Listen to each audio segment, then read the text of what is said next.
Observe como se sente quando pensa em dinheiro. Não no número, mas na sensação.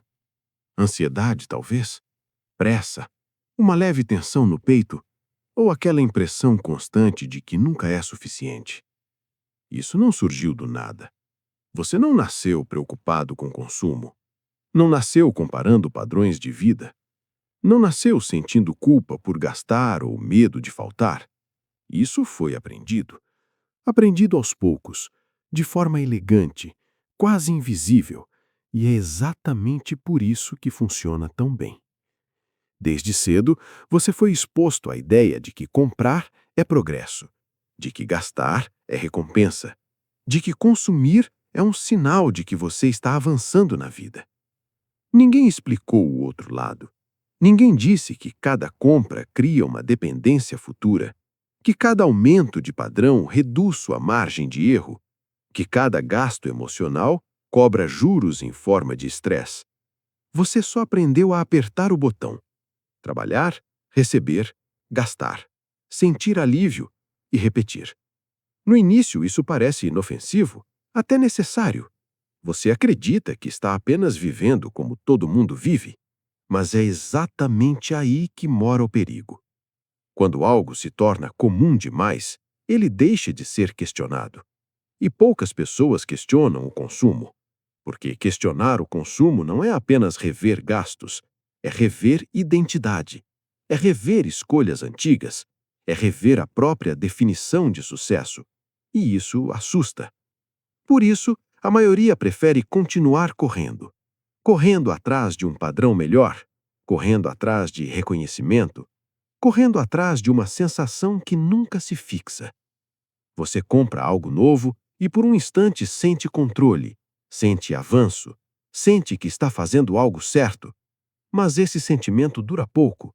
Logo surge o próximo desejo, a próxima comparação, a próxima justificativa. E assim, sem perceber, você entra em um ciclo que nunca foi feito para terminar. O consumo moderno não busca satisfazer, busca manter você em movimento, porque alguém parado, satisfeito, consciente, não é lucrativo. Então o sistema precisa criar urgência, precisa criar escassez artificial, precisa criar a sensação de que você está sempre um passo atrás. As redes sociais fazem isso com maestria. Você não vê vidas reais, vê recortes cuidadosamente editados, momentos selecionados, ângulos perfeitos. Você vê conquistas, não processos, resultados, não sacrifícios, aparência, não realidade. E o seu cérebro compara tudo isso com a sua vida completa, crua e imperfeita. A comparação é injusta, mas é eficiente. Ela cria desconforto, e desconforto gera consumo. Você não compra porque precisa, compra porque sente. Sente que está ficando para trás, sente que deveria estar melhor, sente que precisa compensar algo. O consumo vira anestesia emocional, e como toda anestesia, ele não resolve a causa, apenas silencia o sintoma por um tempo. Enquanto isso, o custo real começa a crescer, não apenas na fatura do cartão, mas na sua liberdade. Porque cada coisa que você compra exige algo em troca. Manutenção, atualização, proteção, tempo. Poucas pessoas calculam esse custo invisível. Elas calculam parcelas, não calculam anos de vida comprometidos. Você passa a vida trabalhando para sustentar coisas que, ironicamente, deveriam facilitar sua vida. E quanto mais você tem, mais precisa cuidar, mais precisa proteger, mais precisa manter. O conforto prometido se transforma em vigilância constante. Você não relaxa, você administra. Administra contas, administra expectativas, administra a própria imagem. E isso cansa. Mas o cansaço é tratado como normalidade, como parte da vida adulta, como sinal de responsabilidade. Ninguém questiona. E quando alguém questiona, é visto como radical, imaturo, irresponsável, porque questionar o consumo ameaça a lógica inteira. Você começa a perceber que muitas das suas escolhas não foram conscientes, foram induzidas, reforçadas, treinadas. treinadas por anúncios que associam valor pessoal a objetos, treinadas por narrativas que confundem riqueza com exibição, treinadas por um ambiente que recompensa quem mostra mais, não quem vive melhor. E sem perceber, você internaliza isso. Você começa a medir sua evolução pelo que consegue comprar, não pelo controle que tem sobre o próprio tempo, não pela tranquilidade com que dorme à noite. E é aqui que a armadilha se fecha. Porque a partir desse ponto, você não busca mais conforto, busca validação. E validação externa nunca é suficiente. Sempre há alguém com mais, sempre há um padrão acima, sempre há algo novo sendo exibido. Então você corre. Corre para ganhar mais, corre para gastar melhor, corre para não parecer parado. Mas ninguém te contou que correr cansa mais quando não há linha de chegada. O dinheiro entra, mas já tem destino, já foi comprometido, já foi gasto antes de chegar. Você não se sente pobre porque falta dinheiro, se sente pobre porque falta controle, porque qualquer imprevisto assusta, qualquer pausa parece arriscada, qualquer mudança soa como ameaça. Você vive no limite, mesmo quando ganha bem, e isso cria um tipo silencioso de pobreza, pobreza de margem, pobreza de escolhas, pobreza de tranquilidade. Mas isso raramente é dito. O discurso dominante diz que o problema é ganhar pouco, nunca gastar demais, nunca manter padrões insustentáveis, nunca confundir desejo com necessidade, porque é mais fácil vender a promessa de ganhe mais do que ensinar alguém a dizer não. Dizer não exige clareza, e clareza reduz consumo. Por isso, quase ninguém te ensina a pensar antes de comprar. Te ensinam apenas a comprar melhor, mais rápido, mais parcelado. Parcelar virou sinônimo de acesso, mas acesso não é liberdade. Parcelar não reduz o preço, espalha a dor no tempo e compromete o futuro em silêncio. Enquanto você se preocupa com a parcela de hoje, alguém está lucrando com a sua renda de amanhã. E aos poucos, o dinheiro deixa de ser ferramenta, vira coleira. Você não percebe porque ainda está dando conta, mas dar conta não é o mesmo que viver bem. Viver bem envolve margem, envolve escolhas reais, envolve poder mudar de ideia. E o consumo excessivo rouba exatamente isso. Ele te prende a decisões antigas, a padrões que não podem cair, a uma versão de você que talvez nem faça mais sentido. E quanto mais tempo passa, mais difícil parece sair, porque sair exige encarar uma verdade desconfortável. Talvez você tenha corrido na direção errada por muito tempo. Essa percepção dói, mas também liberta, porque quando você entende o jogo, ele perde parte do poder. E este vídeo não é um ataque ao consumo em si, não é um convite à escassez, não é sobre viver mal, é sobre viver conscientemente, sobre perceber que comprar não te deixa pobre de uma vez, te deixa pobre aos poucos, pobre de tempo, pobre de atenção, pobre de autonomia. E enquanto isso não fica claro, milhões de pessoas continuam acreditando que a próxima compra vai resolver algo interno. Não vai, porque o vazio que se tenta preencher com consumo não é material, é existencial. E é exatamente isso que precisamos encarar. Porque no momento em que você entende como o consumo molda suas decisões, seus medos e sua rotina, algo muda. Você para de reagir automaticamente, começa a observar, começa a escolher, e essa consciência, por si só, já é o primeiro passo para sair do ciclo. Depois que o consumo se torna automático, algo fundamental muda na forma como você vive. Você deixa de decidir conscientemente e passa a reagir. Reagir a estímulos, ofertas, comparações e expectativas externas. A vida deixa de ser construída e passa a ser administrada. Esse é o ponto em que muitas pessoas acreditam estar no controle, quando na verdade apenas mantêm o funcionamento da engrenagem. Elas não escolhem mais quanto precisam, apenas tentam acompanhar o que já foi definido como normal. E esse normal é extremamente caro. Caro financeiramente, caro emocionalmente e caro em liberdade. Porque o padrão médio de consumo cresce mais rápido do que a capacidade real das pessoas de sustentá-lo sem ansiedade. E isso não é acidente, é estratégia. O sistema não precisa que você esteja endividado, precisa apenas que você esteja comprometido. Comprometido com parcelas, com status, Com expectativas e com uma rotina que não permite pausas longas demais.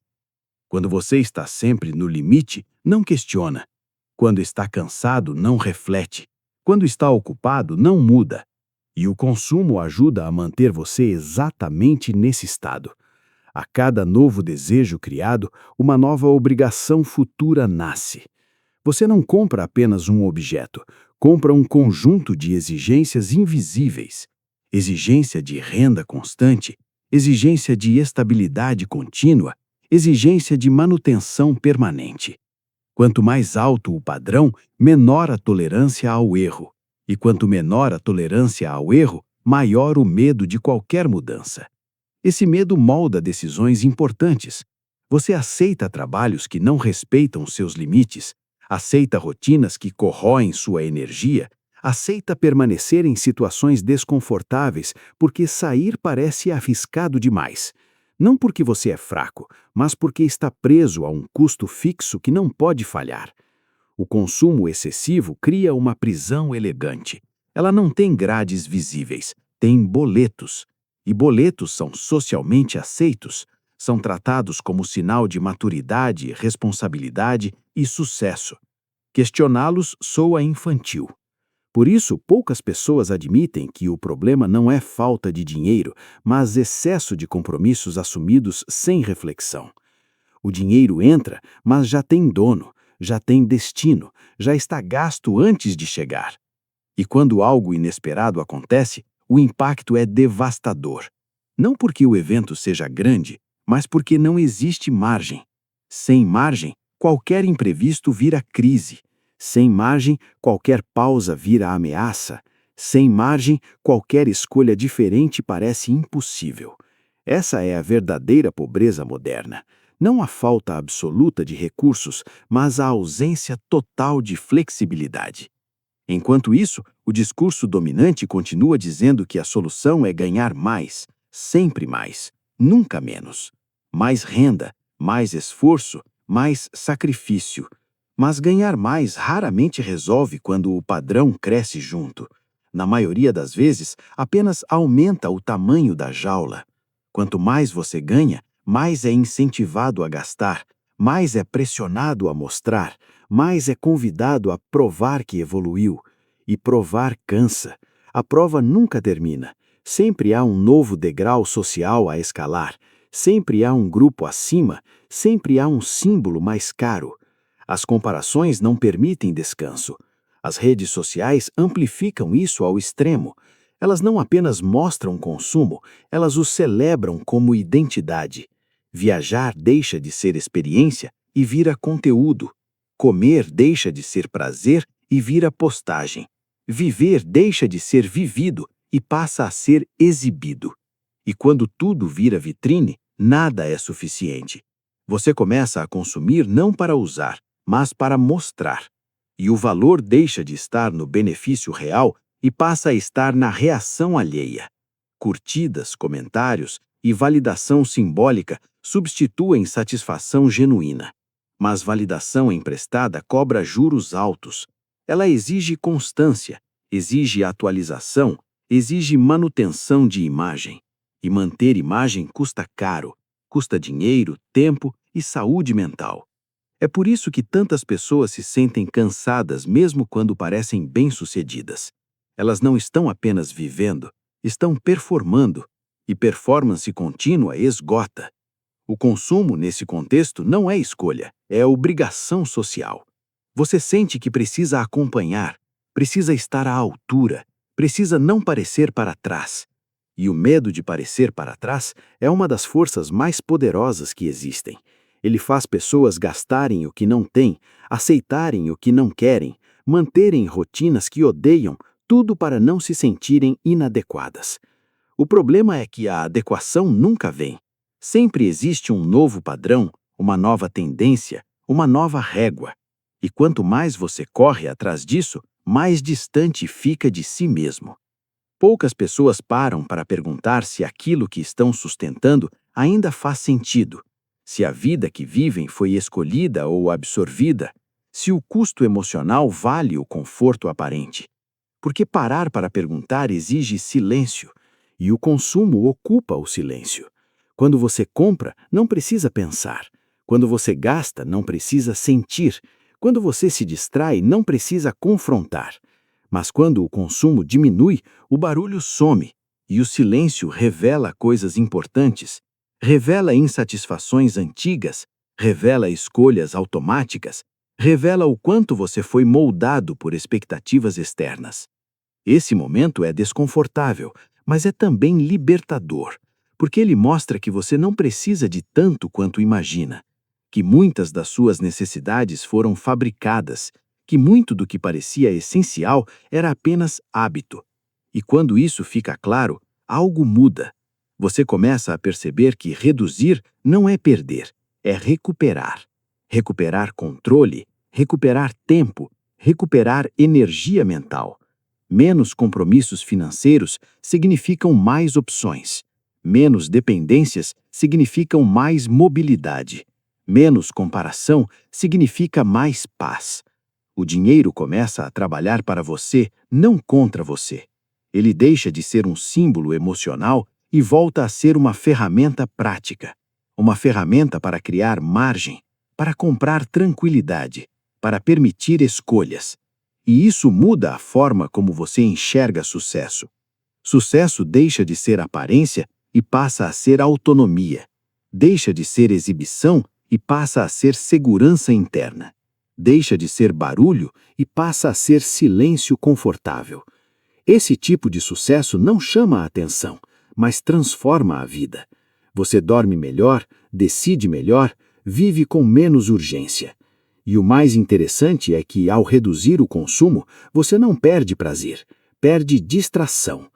O prazer real continua e muitas vezes se intensifica, porque você está presente, não está sempre desejando o próximo objeto, não está sempre esperando a próxima compra. Você começa a viver onde está, e isso é raro. Em um mundo que lucra com sua inquietação, estar satisfeito é um ato quase revolucionário. Mas essa satisfação não vem do conformismo, vem da clareza. Clareza sobre o que importa, sobre o que agrega valor real, sobre o que vale seu tempo limitado. E quando você enxerga isso, o consumo perde poder. Não porque você se tornou radical, mas porque se tornou consciente. E uma pessoa consciente é difícil de manipular. Ela não compra por impulso, não reage à pressão, não vive tentando provar algo. Ela escolhe, e essa capacidade de escolha, em um sistema baseado em reação automática, é a verdadeira forma de liberdade. Chega um momento na vida em que não dá mais para fingir que está tudo bem. Não porque algo externo desmoronou, mas porque algo interno cansou. Cansou de correr, de provar, de acompanhar, de justificar escolhas que nunca foram totalmente suas. Esse momento costuma chegar em silêncio. Não vem com aviso nem com drama. Vem como um cansaço profundo que o descanso não resolve. Você dorme, mas acorda cansado. Compra algo novo, mas a satisfação dura pouco. Alcança metas, mas a sensação de vazio permanece. E então surge a pergunta que muda tudo. Por que, apesar de tanto esforço, parece que nada é suficiente? A resposta não está na sua capacidade, não está na sua disciplina e definitivamente não está na quantidade de coisas que você possui. Está no jogo que você aprendeu a jogar sem perceber. Durante anos, talvez décadas, você foi ensinado a confundir progresso com consumo, a acreditar que subir na vida significa aumentar o padrão, que sucesso precisa ser visível, que valor pessoal pode ser medido pelo que se mostra. E enquanto você corria atrás disso, algo essencial foi ficando para trás: a sua autonomia. Poucas pessoas percebem que a verdadeira perda não acontece quando falta dinheiro, mas quando falta escolha. Quando você não pode parar, quando não pode dizer não, quando não pode mudar de rota sem medo. Isso não é liberdade, é sobrevivência bem disfarçada. O mais cruel é que essa prisão não parece prisão. Ela parece normalidade.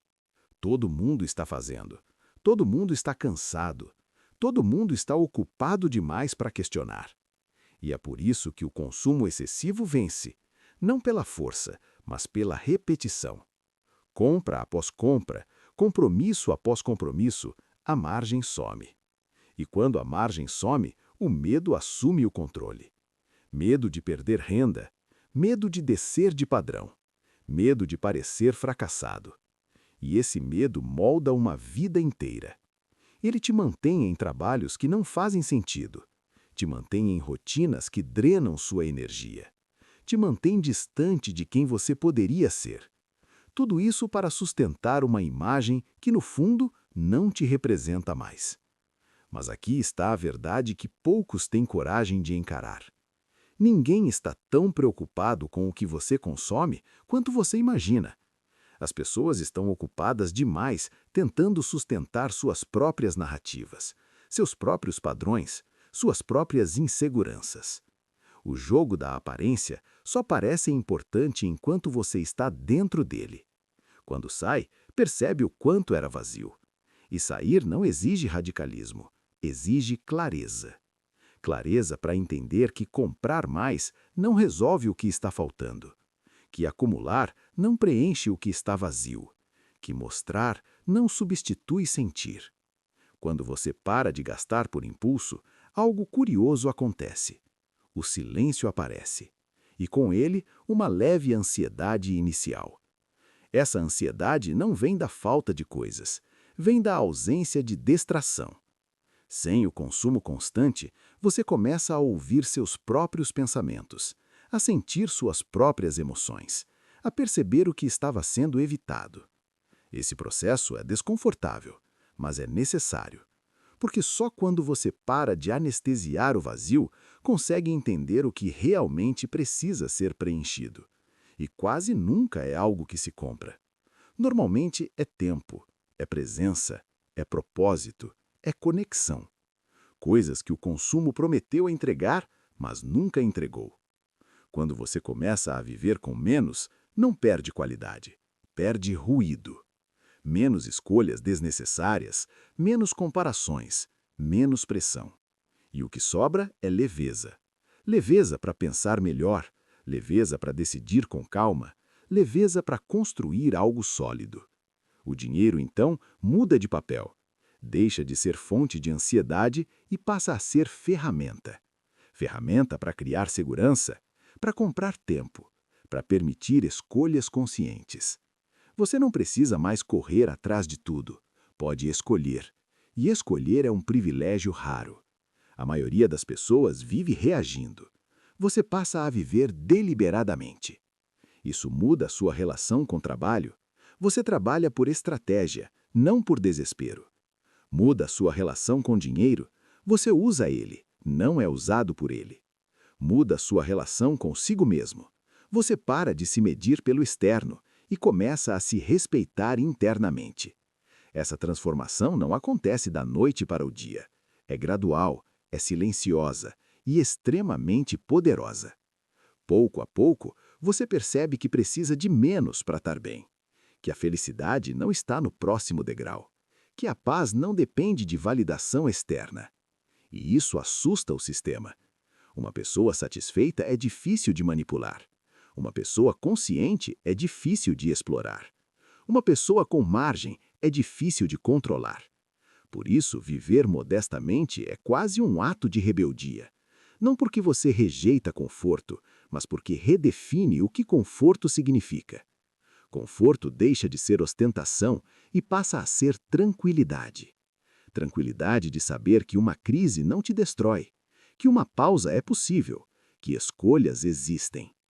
Isso é riqueza real, não a que aparece em fotos, mas a que se sente no corpo.